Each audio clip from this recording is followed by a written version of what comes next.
Central Park at the beautiful Belvedere Castle, and you may hear a little bit of Shakespeare in the Park playing in the background. And it's in the middle of the day on a beautiful, bright, sunny day in Central Park in New York City. But you know what? This isn't a great situation for shooting portraits. There's bright overhead light, which is really harsh and very contrasty. So you have to figure out, you know what tools or what do I have available in my scene to improve that light. And that's what I do whenever I approach midday light, to figure out how can I make good portraits. I look around and see what I have available to me. So the first thing that I'm looking for, the first solution that I'd like to go to, is looking for shade. So I look around me here and I try to figure out where I could possibly stick my subject that gets them out of direct sunlight. That might be the shade of a tree. I have a bunch of trees here. It may be underneath an overhang. Some of the buildings have overhangs here. Also the side of a building. Wherever I can find shade might be a good go-to, because I get the person out of that direct sunlight, it cuts down on the contrast, and then I can build back in with reflectors to illuminate the face. So if I can get someone in the shade, that is my go-to for dealing with overhead direct midday light. The next thing I look for in my scene is natural reflectors, and that's going to be a large surface that's illuminated by the sun and is neutral colored, and I'll use that actually as the light source for my image. So it might be a concrete sidewalk. The light's hitting it, it's filling light back into the face. Maybe it's a large building, or maybe it's the side of a moving truck. Something large, neutral, and illuminated by the sun. So the first thing, as I said, you go look for shade. You want covered shade. If you can't, open shade. The next thing you do is look for natural reflectors. After that, you're figuring out, okay, what else can I look for in my scene that was going to allow me to control the light? So what you can do is, if you have to shoot in direct sunlight, you might be able to pose your subject so that the light looks good on their face. So you turn their head towards the sun, lift their chin up. If you have the right tools, then you can start to modify that light. So it might be things to block off overhead light, which could be a piece of foam core or the backside of a reflector. From there, you can use tools like diffusers and scrims and build it back in with reflectors. So what I like to do is I like to keep it simple. I like to look for open shade or covered shade. I like to look for natural reflectors, and then if I don't have those available to me, I'll shoot in the natural direct sunlight if I have to, and try to take it under control with things like reflectors and diffusers. So let's get started. I'm going to start with shade, and I'm going to end up shooting in direct sunlight, see what we can do to make flattering portraits. Before we get started today, I wanted to take a second to talk about my equipment choice, because it will make a difference in my images. I use generally on location about 4 main lenses, and the reason I select these lenses is they're all really wide apertures, which means if you look at my lenses, they're all 2.8 aperture or wider, which means they let in a lot of light. But more importantly, for when I'm shooting on location, they give me a really narrow depth of field. So many of these shots, if you're seeing it on this camera, you're going to see something totally different, because you'll see all the details in the background. However, through my camera, I'm shooting at 2.8 or sometimes even 2.2, so the background goes really soft. It's a nice bokeh, a nice blur, and it makes it undistracting. And I've done that because I'm trying to teach you about light, and it keeps the background nice and simple, and it's not distracting. My recommendation to you is, if you're looking to purchase equipment, you're honestly better off purchasing a better quality lens than even a better quality camera. Once you have a good camera, the lenses make all the difference in the world. Don't purchase a lens, if you can afford it, that is 5.6, for example. You're better off buying something that's more like 2.8. I don't own hardly any lenses that aren't 2.8 or wider. So let me talk a little bit about the lenses I'll be using mostly today, and they're all going to give me that narrow depth of field. The first lens I want to talk about is the 85mm 1.4. 85mm is a really nice compression for a portrait lens, and the fact that I can shoot 1.4 or a really, really wide aperture allows me to have that narrow depth of field and those beautiful portraits with the beautiful backgrounds that I shoot. 85 is great if you are shooting a full frame camera. So if I have a full frame sensor and I want to shoot with a 50 for a portrait, and I move in really, really close, what tends to happen is that I distort the face. And so the face looks wider, it looks more bloated. If I can put on an 85mm, you're going to have a better level of compression, and it will simplify your background if you shoot at 2.8 or wider. This is my go-to lens for most portraits on location, most of the images I'm taking today. The next lens that I like to use is going to be my 50mm 1.4. Again, 1.4 for that same reason. It's a fast lens, a wide aperture. The reason that I choose a 50 is if I need a wider shot, so I don't have to back up really, really far. If I want a full length or a mid-length shot, I'm able to switch onto my 50 to achieve that shot, versus with an 85, I'd have to back way up. These two lenses are fixed. I like them because they're lightweight, so when I go on location, if I just have a reflector and these two lenses, a lot of times I can achieve most of the lighting and most of the effects that I want. So I keep it really simple and keep it light. Now there's two other lenses that I frequently use on location, and they're zoom lenses, which gives me a little bit more flexibility. The first lens that most people refer to as a go-to portrait lens, most portrait photographers use this lens, is a 70-200 2.8. Again, it's a wide aperture. I've mentioned 2.8 lens, and so I have 2.8 from 70 millimeters all the way to 200. So at 70 millimeters, I can shoot kind of a mid-length shot. And then at 200 millimeters, it makes for absolutely beautiful headshots. So if I want really tight, really close headshots, I would be using my 70-200 closer to 200 millimeters. Many of the shots I'd use today, if it wasn't using the 85, it was using this lens. It gives me a range so I can shoot wider or also zoom up close. The bokeh of the lens, or that nice blur in the background, when shooting at 200 or longer focal length, is very beautiful and very flattering. The last lens that sometimes I will use on location, so I have that flexibility of a zoom, is a 24-70. The 24-70 is really great if I'm doing group shots, if I'm doing kind of group portraits on location, or if I want to be able to have the ability to zoom or maybe include the environment in the shot. Again, it's 2.8, so I can shoot at a narrow depth of field. So those four lenses are going to cover the range of what I need. Usually I take two on location depending on my need, but remember, all of them are 2.8 or wider, so I can have a narrow depth of field, really focus in on the subject, and if it's a dark environment, it lets more light into the scene. As you're watching this class, something I want you to pay attention to is the backgrounds. When I'm photographing in mid-daylight or in bright sunlight, what's happening is there's bright sunlight hitting all around me. It's hitting a rock in the background, it's hitting a car, and what happens is this becomes really bright and distracting highlights. So when I'm shooting, when I'm looking through my camera, I'm not just paying attention to the light on the subject's face, I'm also paying attention to the backgrounds. Sometimes even a half an inch or a couple inches left or right is going to make all the difference from making the background being really beautiful and subtle to having really distracting highlights. So pay attention to that and be aware. Another thing, it's not even just left or right, but also height. If I stand up taller, I might be able to shoot down and simplify the background, or I can get at a low angle, maybe shoot against darker leaves on trees.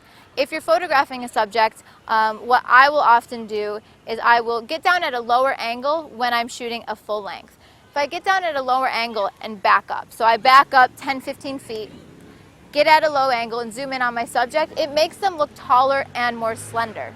So you'll see that's something I frequently do. If you see me shooting something that ends up being full length, I'm usually down on my knees and back a little bit further. Remember now, when you go out and you're trying to conquer midday light, bring along fast lenses, simplify your depth of field, pay attention to your backgrounds to avoid bright highlights, and remember that angles make a difference. Some angles are more flattering to your subject, and moving your angles and direction will help you simplify your background to make a more pleasing portrait. When shooting in midday light, trying to conquer that midday light, the first recommendation I have is just get everybody out of the sun. Put people in the shade. It's going to improve your portraits drastically. If you have shade available, put it to use. So I'm going to take a shot of her right now. She's in direct sunlight. It's really contrasty on the face. It kind of rakes across, so it picks up all the textures. It's just unflattering light in general, so let me grab a quick shot. Great. And chin right to me. And so when you look at the shot, overexposed, dark shadows in the eyes, unpleasant in general. So the very easiest solution is find a tree and back her up and put her underneath the tree. So we have you back up like 6 steps. Okay, all she's done is back up in the shade, take the exact same frame. Beautiful. So now the light has completely changed. Before it was really contrasty, bright highlights, dark shadows. I've stepped her back and it's evened it out and it softened it. Now the one problem that we have with this particular type of shade is that it's open shade. Open shade is when she looks up, there's nothing above her. She's in a shade of a tree, but there isn't an overhang above her. There's not a building. It's literally just open sky, which means that there's still some direction of light. In other words, that open sky, there's light coming from it. And so that's why when you look back at this picture, there are some shadows in the eyes and some highlights in the forehead and nose. So let me bring your chin down just a little bit. And so the light is still pretty beautiful, especially since we're getting a lot of fill over here from the sidewalk, kind of kicking light back in. But it can be improved. We can make this image better by adding a reflector. So what I recommend you do is if she's in the shade and the reflector's in a shade, you can take a white piece of foam core and fill in underneath her chin. And because it's white, it is very subtle. It'll just fill in a little bit, it'll put a little bit of catch lights in the eyes, and it improves the image. So we're going to do one before, and now one after. Good. So if you look at the catch lights in her eyes, they're really subtle. They're just a nice white fill, filling in underneath the eyes and a little bit under the chin. It's really beautiful. Now, if you want sharper catch lights, and if you want even more fill, you can switch over to a silver reflector. And here I have kind of a 32-inch silver reflector. I'm going to have you put it under her chin first. And since she's in shade, there's no direct sunlight on that reflector, it's okay to put underneath her chin. Now, if she's standing in the sun or you're catching the light from the sun back here, you don't want to hold it down low because it's going to kick highlights underneath her chin, underneath her nose. So right there is fine. Beautiful. And so you have a little brighter catch light, that's gorgeous, in her eye, and it looks like she's glowing. Great. Beautiful. So you'll see much more defined catch lights than if we use just a piece of foam core. Now, this is great if I'm trying to just fill in the light in her eyes, but what happens if I want to give a little more illumination to her entire body? Or if I want to make her pop out from the background? This solution isn't going to work by just trying to kick light in the shade. You don't really have that much control. I mean, especially if you look, trying to light her body, you barely see any light at all. So if I want to illuminate the entire body, kick more light back into her eyes, we have to find a different solution. So the solution that I would use would be you take a larger reflector, you're going to use a larger reflector and you're going to back up. And the reason you do that is if you use a large reflector right up close, it's going to have really bright highlights close to her. Whereas if you back up, it diffuses those highlights and spreads it out more evenly across the body. So you don't want to be up close and low, kicking up underneath the eyes. You want to bring the reflector back, hold it up at a high angle, and that's going to improve the quality of light. So first thing I'm going to do is I'm going to have you hold the reflector correctly. So he's holding the reflector the way I would want it to be shot. So give me a little motion in your body. Beautiful. Right there. Okay, drop the reflector for one so I can see without. No reflector at all. Okay. All right, so if you look at the quality of light between the two, the before picture, it's nice, but there's not a lot of contrast. She doesn't pop from the background. In the picture with a little bit more light, in this instance, we've used a 3x4 foot silver gold mix. So that image, by using a silver gold mix, it's a little bit warmer, and because it's specular, in other words, it's shiny, it's going to give you more contrast when you fill. So what you want to stay away from is you don't want to reflect from down here. So come in really close and reflect from a low angle. Okay, you don't want to do that. Now let me show you why. Look right at me. If you look at her face, it's over illuminated, it's overfilled. By shooting at a low angle, first of all, he's catching a lot of light, so it's overexposing the face. The other thing is that you'll actually see that the shadows from her nose are cast upwards. You don't want that. It's not flattering to the face. It creates an awkward shadow underneath her eye. So instead, you want to catch the light, not from down here, but hold the reflector up and catch the reflector, catch the light from a high angle. So do that one more time. Stay right there. Catch the light from low and look straight at me with your eyes. And now hold that and catch one up high. Beautiful. So it's much nicer. The other thing you want to be aware of, what people tend to do is they say, okay, I want to add some light to that photograph. So they take a reflector and try to kick as much light in as possible. And it looks almost like unpleasant flash, or it looks really contrasty, you have really defined shadows. It's not pleasing. That's what people do when they say, oh, I want to reflect, they catch all the light. You don't actually want to use your reflector at full power. It's just like in the studio. Maybe you have a big softbox and you don't necessarily want it straight onto the subject. You can pull it off the side and use an edge of that softbox. So instead of using your reflector at full power, catching as much light as possible, you want to turn it at an angle and just watch so that it's more of a subtle fill. So I'll actually go, okay, put the reflector at full power, kick as much light in as possible. Good. And now back it off a little bit. And so he's just going to kick in with the edge of it. And he literally, I'm just having the reflector moving it side to side. So instead of catching as much light as possible, once you have that full reflector, you just kind of wiggle it back and forth. Honestly, it's by your eye. It's what looks best. So right now, this reflector isn't overpowering the light on the face. It's giving me a nice catch light and just filling in the shadows in the eyes. Beautiful. Great. Good. A silver reflector is going to give you kind of more of a neutral fill. A silver gold, like we have here, is going to warm up the image. If you want just a subtle fill with a little bit of catch light, you can flip it around and you can have a white reflector. And so a white reflector, you do need to be in closer. So have you come up just a little bit, and I'm going to do before and after. Great, let's see right there. And take a half step back. Having her take a half step back because when she stepped forward, I started to get some sunlight on the face. Beautiful. So I'm going to have you do before and after. Here's after. Do one more. And now before, drop it for me. Good. So the biggest difference you'll see is the catch lights in the eyes. But the catch lights are kind of the window to the soul. It helps you connect with your subject. It gives more energy and it's more flattering to have catch lights. So if I need to add a reflector, even if it's not to change the quality or direction of light on the face, it's nice to add a catch light. There are different reflectors for different purposes. Here I have a silver reflector and I'm kicking it back to illuminate the model. When we're close and using a silver reflector, one of the problems that I tend to find is that it will create a highlight only on one part of the body. So right here, for example, it's only catching light on her hands. And if I kick it up towards her face, then we only get the face and not her hands. So it creates uneven illumination. I can back her up, back up even more, and I can try to kick a little bit of light in, but since it's a small reflector, I'm not getting that much fill.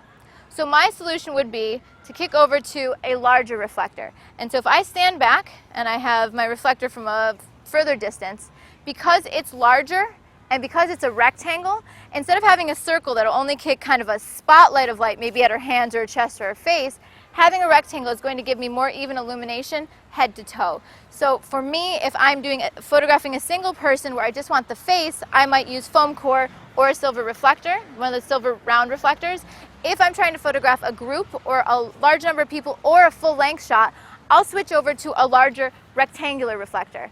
This is the California Sunbounce 3x4 foot mini zebra. I also have a 4x6 foot when I'm photographing a large group. For a large group, again, big reflector, back way up. How I like to think about it is if I'm photographing a group of people and my light is in a bucket of water, we'll kind of think of it as a bucket of water. If I take a bucket and I throw it really close to the subject, it might only hit here, right? It might only hit her face if I'm throwing that water. If I back up really far and toss that same bucket of water, it has more time to spread out evenly over the subject.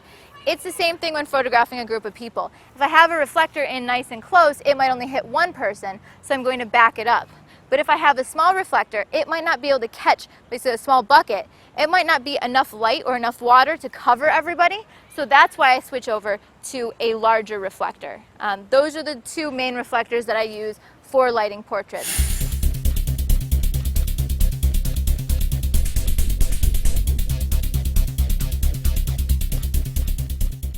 When trying to conquer midday light, one thing I recommend is to put your subject in the shade. The problem is not all shade is created equal. Sometimes it's going to be uneven and dappled, which means that if you're putting her in the shade of a tree and the sun is coming through the leaves on that tree, it might create some unsightly highlights and shadows. And that's what we have in this scene right here. There's some really bright highlights and really dark shadows on her face. We have to find a way and a solution to even that out and make it more flattering. And so you have a couple different options. Let me grab a shot of what this looks like first. Perfect. And so when I look in the back of my camera, her nose is going to be overexposed, whereas there's going to be some dark highlights on the rest of her face.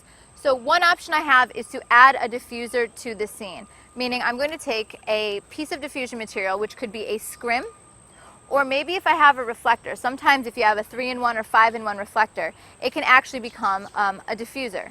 And so diffuser is basically like a white bed sheet or some kind of cloth that cuts down on light and it evens it out, basically like putting a softbox material over a scene. It's going to make it much more flattering. So you could add a scrim or you could add a diffuser. Right now I'm going to use a 7-foot shoot-through parabolic umbrella because that's one of the least expensive and one of my favorite solutions. So we're going to take this umbrella and put it between the subject and the sun, and it will cut down on those bright highlights. It's convenient because this can be held by a single person. And so if I shoot that exact same shot, perfect, just like that. The light is now absolutely beautiful and perfectly even in the scene. Now, if you're having her in direct sunlight with the same diffuser, it's not going to be as subtle, it's not going to be as smooth. Since we have her in the shade already, we're basically just cutting down on those bright highlights. So I think this looks absolutely beautiful. Perfect. Put one hand in your hair. Good, that looks great. So that is one solution. Looking right here, I don't need any fill light. I don't need any reflectors in this scene, particularly because what we've talked about is I have a nice natural reflector in the sidewalk, which is kicking light back into her face. If I wanted to, I could take a little bit of a silver reflector to add a little bit more catch light to her eye. So you see right there, I've kicked in just a bit of light, just a tiny bit right there. And so now there's going to be more contrast to her face. Ready, 1, 2, 3.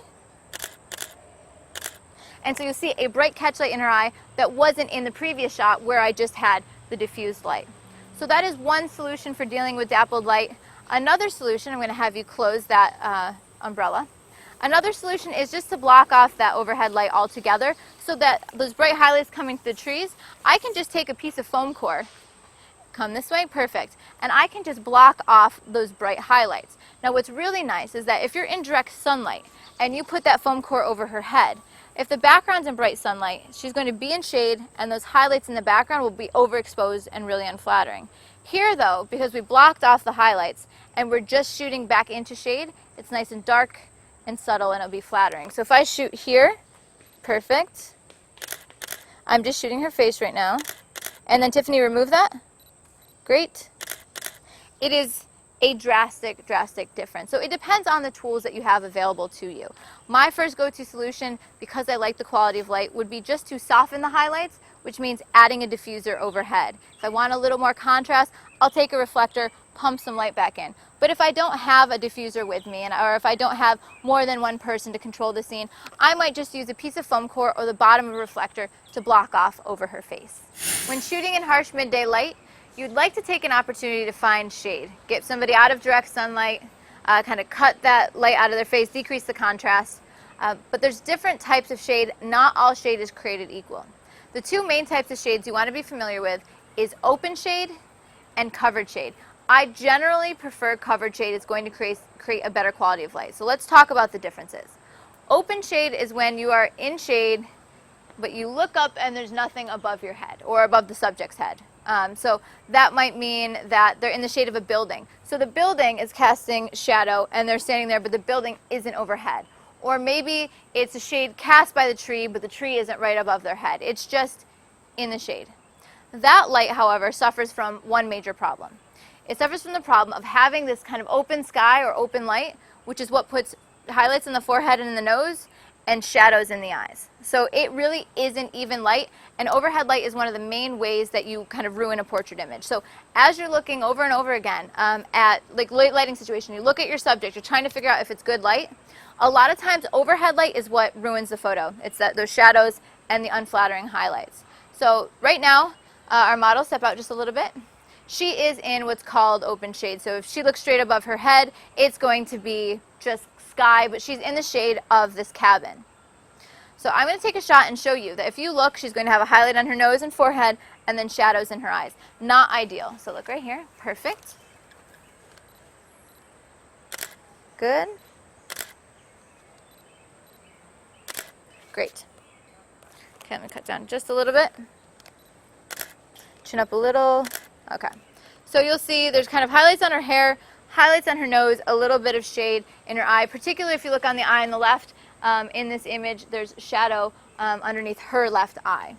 So taking a look at that, if I want to even it out, I can actually create my own covered shade. So covered shade is when something is directly over the subject's head. So step out of it into the open shade. Good. I'm going to take a couple more pictures just to show now that you've moved. Okay, perfect. Chin up a little bit one more time. Good. And look right at me one more time. Okay, now Tiffany, do covered shade. So what that's going to do, it's going to completely even out the light. Good. So if I look in my camera now, what Tiffany did is she blocked off the light over her face, but there's also some open sky hitting her hair. So if I look at this, it's actually quite beautiful. You have some skylight illuminating the hair. It's not direct sunlight. It's still kind of open shade. But instead of having that light, the overhead light, casting the shadows in her eyes and highlights on her forehead, we've blocked it off, so it's much more even. So now that we've discussed the differences between open shade and covered shade, you can create your own covered shade by putting a piece of foam core overhead. A tip that I wanted to mention as well is to use a neutral piece of foam core. If it has any color like blue, or if you just use a piece of cardboard, it might actually cast that color tone down onto the head and you'll be able to see it, maybe in a color in the hair or on the face. So if you block off overhead light, you're creating covered shade, but the preferable option is to find your own covered shade. So that is going to be perhaps on a porch, or an overhang of a building, or something that will put some kind of structure right over that person's head. In this instance, we have a cabin and we have a little bit of a porch overhang. So what I'm going to do is I'm going to shoot an image where there's nothing above her head. So it's open sky, open shade. Then she's going to take 5 or 6 feet back, and she's going to have that cabin over top of her head.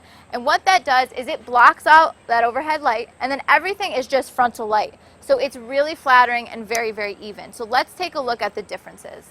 All right, so first step out here. Let's get the, right there, perfect.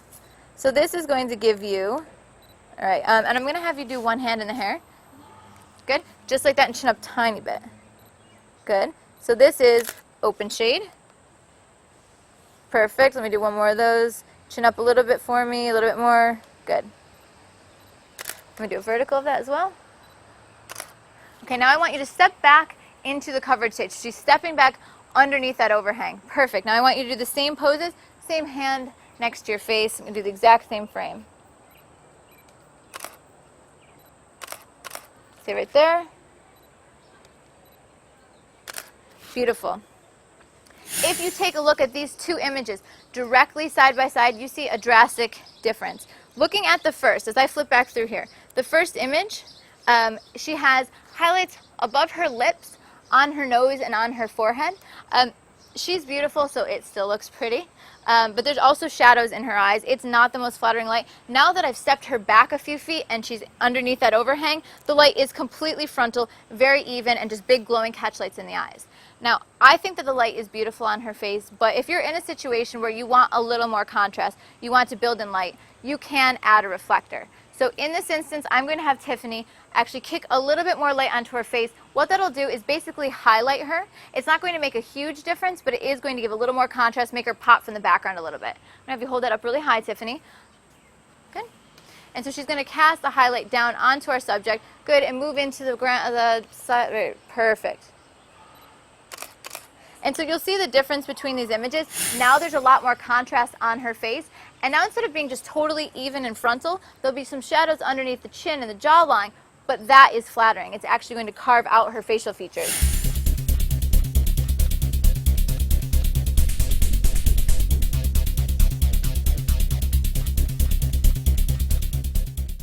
On a bright sunny day, one of the first things I do is when I'm surveying the scene, I look for natural reflectors. And what that means is I want a very large, light-colored, neutral surface that light is hitting. So in the instance we have here, I have kind of a stone walkway or stone floor that is illuminated directly by the sun.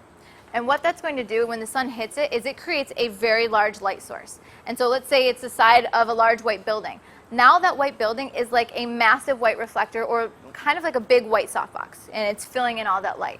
This is really, really flattering for female portraits in particular, because it will give you even frontal lighting, a lot of intensity. So I will look around a scene, I'll try to find where there's a natural reflector like we have here on the floor, and then you place your subject opposite that reflector. So you don't want the reflector behind them like it is to me. You want it so it's kicking light back towards their face. The next thing you have to consider is if they're standing in the sun, like I am with that reflector, it doesn't do any good. It's still going to have really bright highlights from the sun hitting my face with a little bit of reflection. So what I want to do is I step them back into the shade, and then it's like I have a 100-foot long neutral colored reflector bouncing light back in. It's even, it's very flattering, it's very beautiful. So I'm going to take a couple shots to show you how I would use a natural reflector. In this instance, it is on the floor, but I always am looking for the white, maybe a white moving van, or a large white side of a building, or a poster, or something like that to act as a natural reflector. So first I'm going to have you step out into the sun.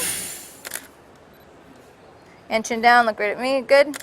Perfect. Okay, now I'm going to have you back up into the shade, and I'm going to stand her right there on the edge of the shade, and shoot a very similar shot. I'm going to shoot really tight in this one, so you'll be able to see the catch lights in her eyes.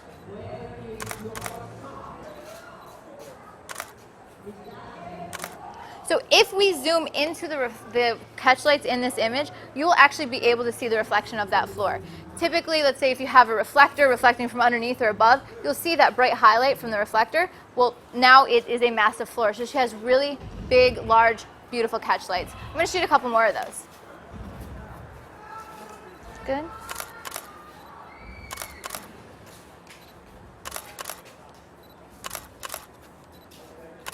As I'm shooting here, I'm making sure that the background behind her is a little bit in shade, or at least not in direct sunlight. Because since she is in shade, it's darker on her. I'm going to have to open up my exposure, so expose for her, which if the background is already in sunlight, it'll overexpose and create really distracting highlights. So I'm angling as much as I can to put somewhat darker foliage behind her, or maybe one of the posts that is in shade. I'm just avoiding anything that's in direct sunlight. Okay. The next thing is if I want just really even frontal light, I will face her directly towards this reflection. So right there is perfect. This is going to be completely even light, very kind of glowing on the face, chin down a little. Good, lean way forward for me and chin down, good, beautiful. I'm having her lean down towards me so that when she leans down, the closest thing to the camera is her eyes, so it'll look really big and beautiful. That's great, one more time. Beautiful. So you'll be able to see the floor as the catch light in her eye. The other thing that I can do, instead of having everything from the front and even, if I move around to the side, I can now give split light or maybe Rembrandt light. So instead of shooting from here and it will be flat, if I come around towards here, now the light has a little bit more shape and direction because it's not just coming straight from below. So if I shoot from here, you'll see that there's a little more shape to the light on her face. Beautiful. Great.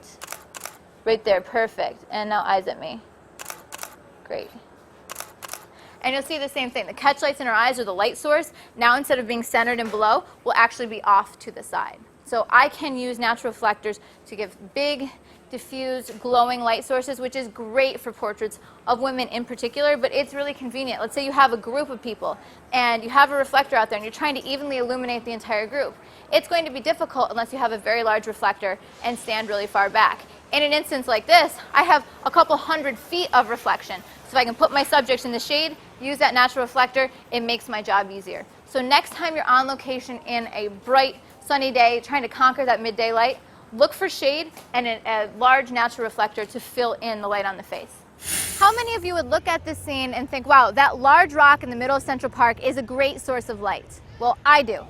When you look at it, it's neutral, it's large, and it's illuminated by the sun. So what that means is when the sun hits it, it's going to kick back at my subject and provide a nice, even, glowing illumination. And that's what I'm looking for. I'm looking for sidewalks that are neutral, lit with light. I'm looking for side of building or even a large rock in Central Park. So let me take a shot with her facing away from that light source.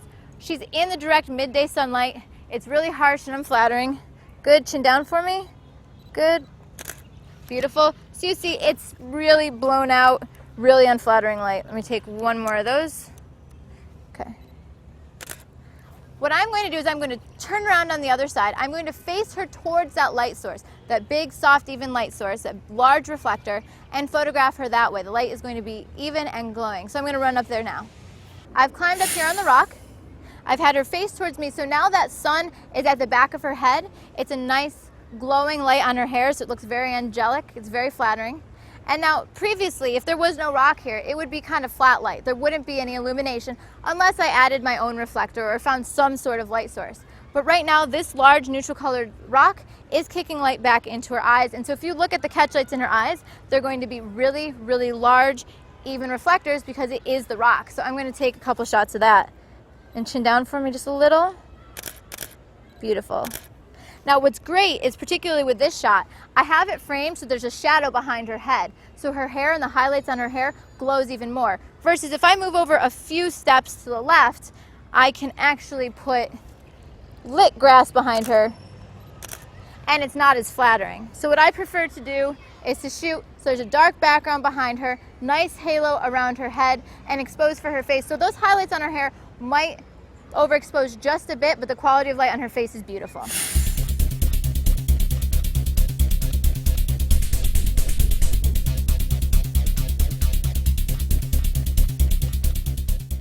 we're standing in the direct sunlight at high noon. It's hot, it's contrasty, it's bright, it's miserable. So we're going to talk about how to take this under control. One of the first things you can do, believe it or not, is you can actually try to work with the direct sunlight. And how you're going to do that is you're going to pose your subject. So a lot of people just think, okay, the subject's going to pose and I have to work with that. No, you can actually pose the subject so that they catch the light in their eyes. It's more flattering. So for example, if you watch her face here, straight on, just look right there. I have dark shadows on either side of her face and not so nice highlights on her nose and on her cheek. I can do a couple things. One of the things that I would recommend doing first is if you want it to be kind of dramatic, and you'll see this a lot in fashion magazines, is actually have her turn her head and look up at the light. Perfect. So if you're looking here, now the light is creating Rembrandt light on her face. There's interesting shadows underneath her cheekbones and underneath her jawline, but it's still really, really high contrast. We're going to start with that. And what I recommend you do, honestly, is switch to black and white. Okay, it is kind of cheating, but what happens is as you increase contrast, it becomes so contrasty. In color, increased contrast equals increased saturation. So you're going to have kind of bright blown out highlights on the face, and it's going to be really contrasted dress, kind of red shadows underneath the jaw. So when you shoot in black and white, or when you turn it to black and white, your eye can accept the high contrast. So I would recommend shooting like that. I'm going to shoot a couple frames so you'll see it before, and then as I have her turn and catch the light in her eyes. If she just turns her head straight to the right, see how it casts that shadow dark in her eyes there? That's why I have her lift her chin up just a little. Now she's catching the sunlight in her eyes. If it is this bright, I mean it is noon, she might have to close her eyes. If you're doing fashion photography, you can use it to your advantage. Make it look kind of beautiful and like she's thoughtful and reaching up towards the sun. A portrait is going to be a little more challenging unless you have somebody who's comfortable in posing. So I'm going to grab a couple of those shots so you can see what it looks like before and after. So yep, great, look right at me and look at me first, perfect. So unflattering light, great. Turn your head that way and keep your chin down. Okay, so chin down, now you see shadows in her eyes. And now pull your chin up to the light. Good. Great. Perfect. I'm going to back up just a little. So now the light's very flattering on her face. Chin up a bit. Great. Don't move. I'm going to take a couple more shots. Beautiful. And chin up one more time. And put your hand to your face. Great. So you can make the direct sunlight work for you. This is really, really hot, very bright outside, but it's better. It's one way to improve the light. Okay, so the next thing you can do. So if she's looking at the sun, it's so contrasty on her face, she's squinting, it's unpleasant. Well, one way you can get the sun out of her eyes without bringing in a reflector or a diffuser yet is just turn her around. So what you can do is have her put her back to the sun, and now it's going to give her kind of a halo effect around her hair. It separates her out from the background, and now it evens out the light on her face. There aren't those bright highlights and those dark shadows in the eyes. So I'll take a couple shots of that. It's not ideal, but it's better. When you're shooting, if you shoot a situation like this where you put the back to the sun, what you need to be acutely aware of is the background. So if it's a bright sunny day and say in the background we have a pond that has kind of light algae on it. If you have that in the background, it's going to create distracting highlights. So what you want to try to do is look in your frame when the sun's at her back, and you want to try to recompose that something's darker. So in this instance, if I'm standing slightly over here, I'm going to have highlights on the trees behind her, a little bit of the pond. It's a little bit more distracting. Whereas if I rotate a tiny bit to the right, I can put the shade of a tree behind her, and it's going to be a lot less distracting. So let me grab a few shots of those. All right, first right there, perfect. Great. Okay. And I'm going to rotate over here. Perfect. Beautiful. And look right at me. Great. One thing that you will notice, because I put her face in shade and the highlights on her hair are so bright, they will be overexposed. That's just a remnant of what it will do. So what I'm going to do to add contrast, to give a direction of light, is to introduce a reflector. And there's a variety of different choices you have as a reflector, but right now we're going to use a round reflector. I usually use like 32-inch, sometimes a 3-in-1 or 5-in-1, which means that I have access to white, silver, silver gold, sometimes I'll have a diffuser in it. Right now we just have white and we have silver. This is how I think about when to use which reflector. If I want to get in tight and I want softer fill, I'm going to use a white reflector. It's not going to give you as specular highlights, and it's just kind of a softer reflection to the face. It won't be as contrasty. So I'm going to take a shot of her face right now with those really, really bright highlights on the hair. Beautiful. And I'm going to add my white reflector for soft fill. Now, let me tell you, right now I have her at this angle, and it's good flattering fill. It's kind of subtle and soft. A couple things you want to watch out for when using a reflector. Tiffany, put it right underneath her chin. If you put it underneath her chin, you're going to get kind of monster bottom light. Even with a white reflector, you may have learned about reflectors before and thought that white is subtle, doesn't have much fill. Not true when you're shooting in direct sunlight. It'll still give you bright highlights underneath the chin and underneath the nose. So let me show you what you don't want. Lower it a little bit, Tiff. Good. Chin up a little. And eyes, 1, 2, 3. Good. Now the light doesn't look terrible, but what you'll see is actually shadows cast by her cheeks. Not her cheekbones, but her actual cheeks when she smiles or looks at me. It's going to cast shadows underneath here. That's why you want to raise the reflector up to the side. So one more time, raise it off to the side, and we're just feeling really soft, but just a little more. Good. Great. So it gives you some quality of light on the face. It's much more flattering, better contrast. Now if we switch to silver, watch what happens when we're really close. Okay. It is definitely not ideal lighting. It is really, really bright, has a lot of contrast. So when you switch to silver, you want to raise the reflector up high, and you also want to back up. So I'm going to have you back up a few feet. Good. And give me a little bit more fill on the face. Beautiful. Open your eyes, 1, 2, 3. Good. Now that's something else to be aware of. On a bright sunny day, if you're using a silver reflector, you will basically blind your subject if you don't feather the light a little bit. So give me as much reflection as possible on her face. Okay, we're going to blind you for a second. Chin down a little. Good, 1, 2, 3. And she actually can handle it. She's pretty good. There's a good squinty face. Okay, so you can see her. She's squinching. She can't handle it too much. It's going to be painful to the eyes. So what you do is instead of using full reflection where you're catching as much sunlight as possible, you actually turn the reflector so you're catching an edge of it. And that just gives you a little contrast, a little shape without overpowering. Perfect. 1, 2, 3. Beautiful. Great. Wonderful. And one of the things you want to be aware of, if somebody has their hair down, can you put your hair in front of your face just a little bit on that side? Good. And give me some reflection. You just want to be sure that you're not catching, and look right at me. You want to be sure that you're not catching funny shadows on the face cast by the hair. When you add a reflector, if they have hair kind of sticking out, it's going to cast shadow across their eye. So give me a little bit more reflection for that. Good. Right there. Perfect. So you can see in that image, all you want to do is kind of pull the hair out of the face or come a little bit more around to the front, and so it's not going to cast shadow across the face. When I'm shooting a portrait in midday light, I'm being careful of the backgrounds, as I said before, so I don't want really bright highlights behind her. I'm looking for something that's shadowed. But one of my favorite things to look for is backlit leaves on trees. So what that means is I look around and I survey my surroundings. I look for trees. Okay, those leaves over there are front lit. And so that's not the effect that I want, because that'll just be solid bright highlights. I don't want something completely in shade. Instead, I want light filtering through the leaves on the tree. So in that instance, it's going to be the tree directly behind her. What that does is when I'm shooting a wide aperture lens, so a 50mm 1.4 or an 85mm 1.4, or maybe it's a 70 to 200 2.8, something with a wide aperture, I have the ability to actually put those leaves behind her, and when I shoot at the wide aperture, the bokeh of the lens gives me nice, pleasing, soft bubbles.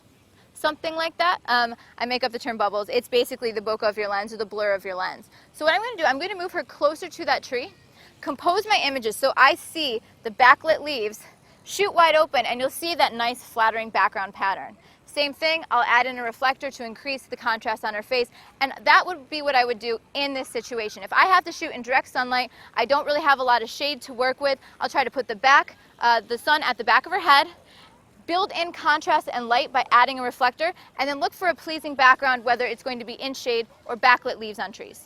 We've moved over closer to the tree so that I can compose the backlit leaves on trees behind her as a nice flattering background.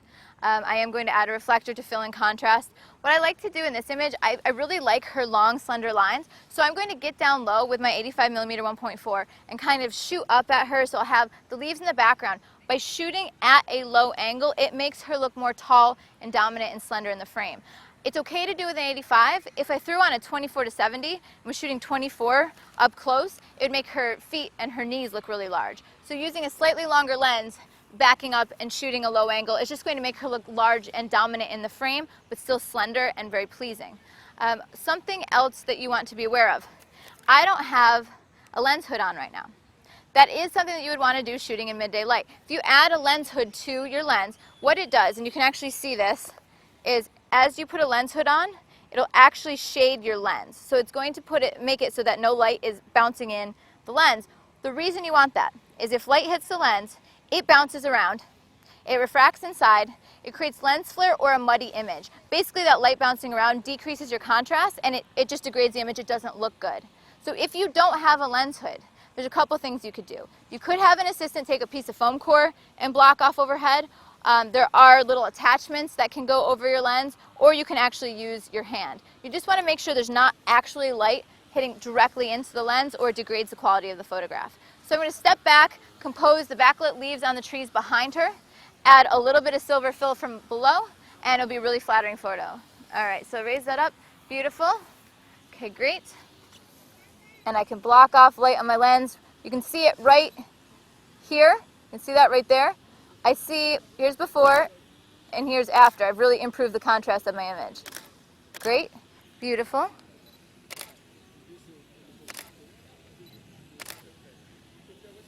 Good.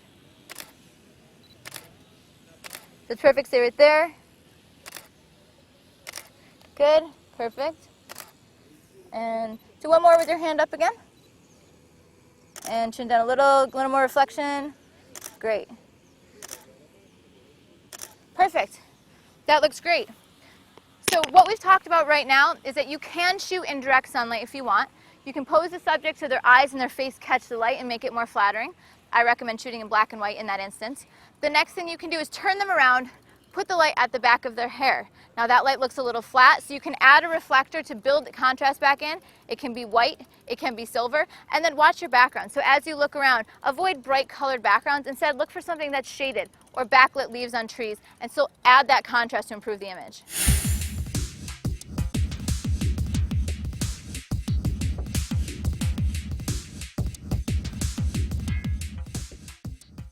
In direct overhead sunlight, one of the greatest solutions to do is run for shade.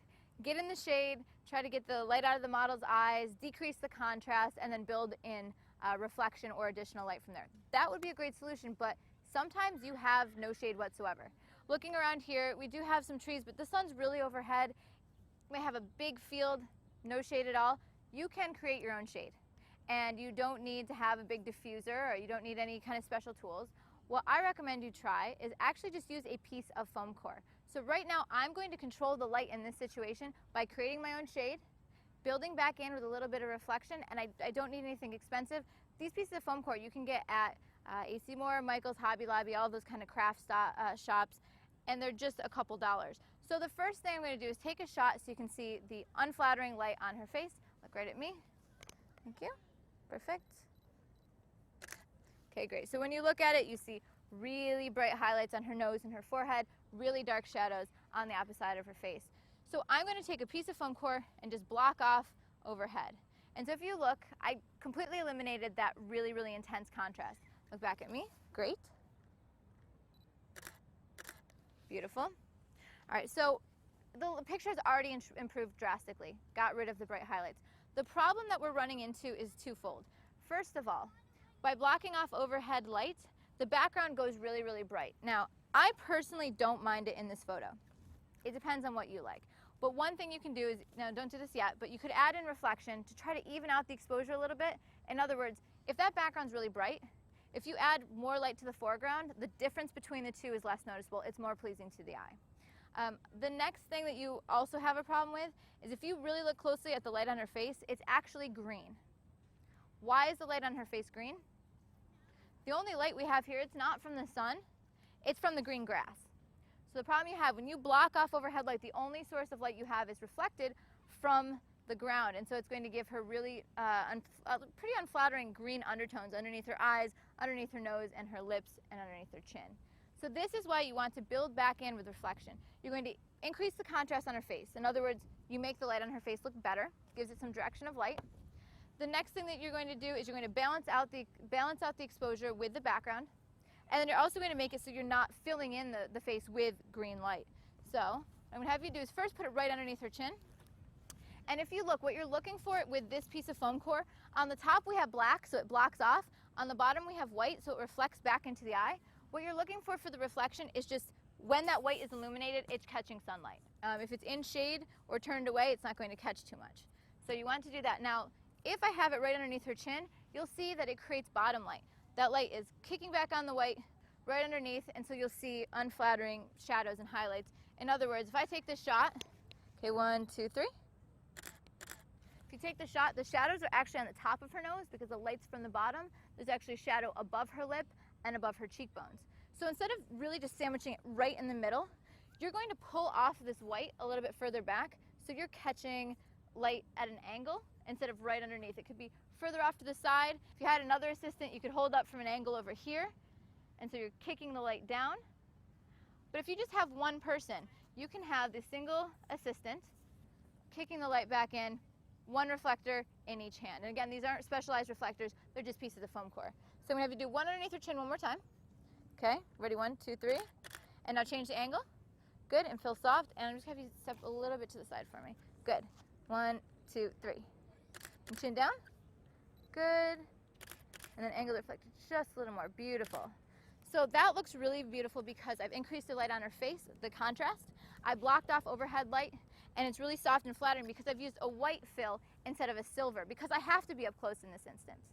Now the problem that I see, and it doesn't bother me too much, but the problem that I see is that background is really, really, really bright because I've darkened the light on her face almost by like a stop and a half because I put her in shade. In other words, putting her in the shade, the background's still in sunlight, it's going to be overexposed. So what I want to do is survey my scene and see if there's another way I can do the exact same setup, but instead putting some kind of shadows behind her. I see a tree over here to this edge of the scene. I'm going to recompose so I have a dark shadow behind her, and now that background won't be as distracting. I don't mind the light background, but if you want to really focus in on the face, check for shadows. So I'm going to move over here. Good, perfect, great. And put your chin down just a little. 1, 2, 3. Great, and 1, 2, 3. Can you put the shade a little bit more over her shoulders? I'm having Tiffany move right now because the light is on her shoulders when I have the frame here, so let me take a shot real quick. And so what it does, give me the reflection a little bit more. What it'll do is it'll create a really bright highlight on her shoulder and on the back of her neck, which to me is still distracting. It doesn't look as flattering. So if I just move that piece of foam core back, it's going to put the back of her body, her shoulders, and her hair in shade so I don't have those same distracting highlights. Perfect, just like that. Filling in, right here, great. So now it's much more flattering, soft light. Good, and raise up one more. Perfect. Great, thank you. So what I've done in this chapter, instead of having to go find shade, sometimes whether it's a wedding or it's an event, whatever it may be, you just might not have shade. You might be in a big open field. So what you can do is you can create your own by using 2 pieces of foam core. You use one piece of foam core to block off that contrasty light overhead, and then that second piece of white. A very convenient and inexpensive solution and a way to diffuse the light is to use a large shoot-through umbrella. In this case, it's a 7-foot shoot-through parabolic umbrella created by Westcott, and it's only $100, so it makes it very inexpensive. Let me show you the light before and after. So there's light before, and then after we put the umbrella over. So it diffuses the light, it cuts down, it evens out those bright highlights and the dark shadows. While this parabolic shoot-through umbrella is inexpensive and convenient, it might not always be the best solution. For example, you might only be able to shade one individual, but what happens if you need to shade an entire group? Or if he needs to be really close to shade her entire body, then he might be in the scene. So if we're trying to get a full length shot, or maybe 3 or 4 people, you need some kind of diffusion solution that can come up over top of the scene. And you don't want to have it be held by many people. So another solution that I use, particularly on my fashion shoots, is going to be something called the sun swatter. It is a scrim. A scrim is basically a frame, and it has a piece of diffusion material, which means it's kind of like a white bed sheet. It cuts down on the light. And you can purchase scrims with diffusion material of different stops, meaning different amounts of light that it cuts out. So you could get a half stop. So when you put it between the sun and the subject, it cuts off half a stop of light. Or you can get full stops or 2 stops. So the solution that I prefer, that I use on a lot of my fashion shoots, is the California Sunbounce Sun Swatter. And I prefer it for this reason. One person can hold it. They can hold it up over the scene, and so if there are several people that I need to shade, they can shade more than one person, or also really easily get full-length shots. Now the trade-off is that it is significantly more expensive, but for me, I think of it as an investment. I don't frequently go through different diffusers and reflectors. I keep them for a long time, and so if it makes it more convenient for me, then that's going to be a better solution. A lot of scrims are just frames, and so you need two people to hold them. If you need to get them up over a scene, you need to have stands. They need to be elevated over. If it's windy, then it's going to blow onto the subject. So just keep these all in mind. It's a balance between convenience, their capabilities, and then also, of course, price. All right, so if you notice again, same thing. Look your head this way for me, hon. Good. So if you pull back, contrasty light does the same thing as the umbrella. You put it back over and it evens out the light on her face. Now, what I want you to pay attention to is that a scrim or a diffuser does not change the direction of light. In other words, if you just saw there, it took it from being really contrasty, harsh highlights and shadows, to now it still has highlights and shadows, but they're softer. What I want you to pay attention to is that light is still from overhead, and it's still from off, in this case, off to my right. So if I face her, turn your head this way a little bit, good. If I face her away, the quality of light on her face changes. So you still have to pay attention. You can't just say, oh, it's bright light, let's put a diffuser overhead, boom, everything's fixed. It's not. You still need to pay attention to light on her face. So look straight forward for me. See how she has kind of split light there, even though it's soft split light?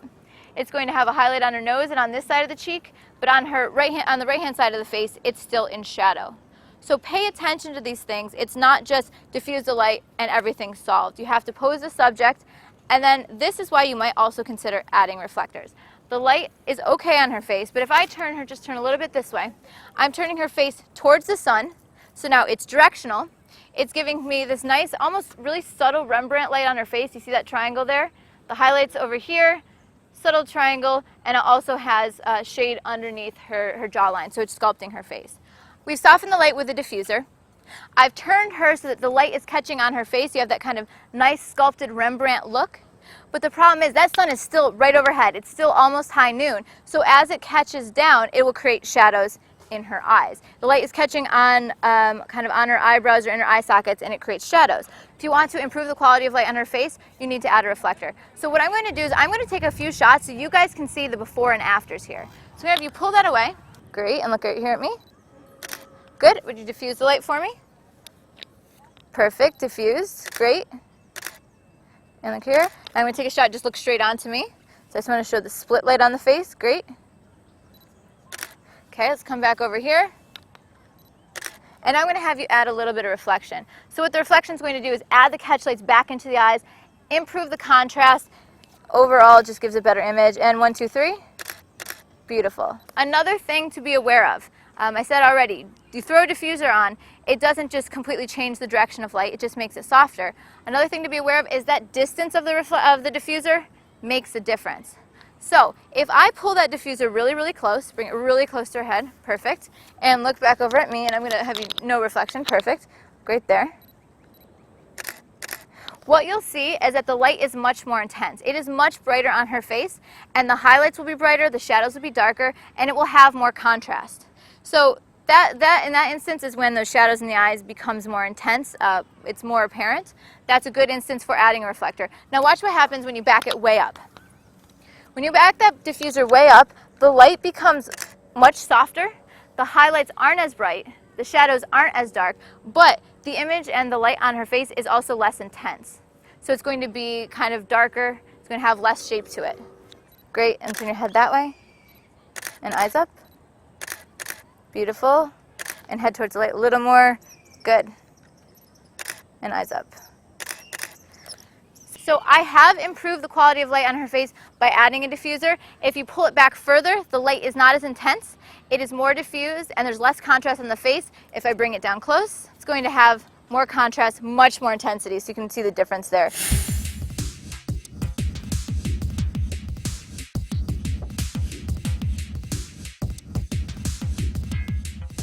It's always best if you can avoid shooting in midday light.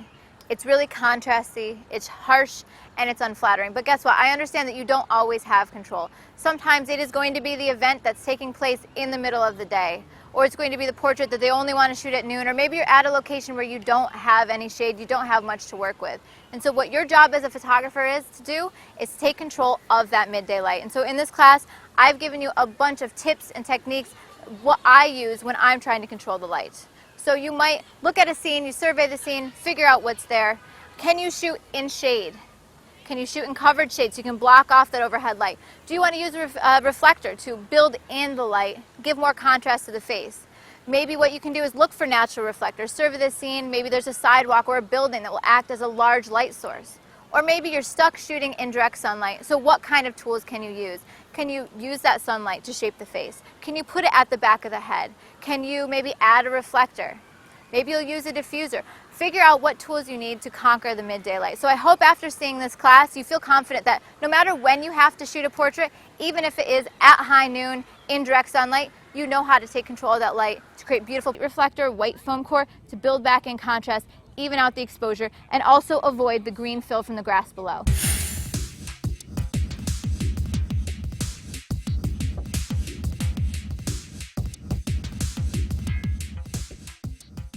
Portrait images for your clients.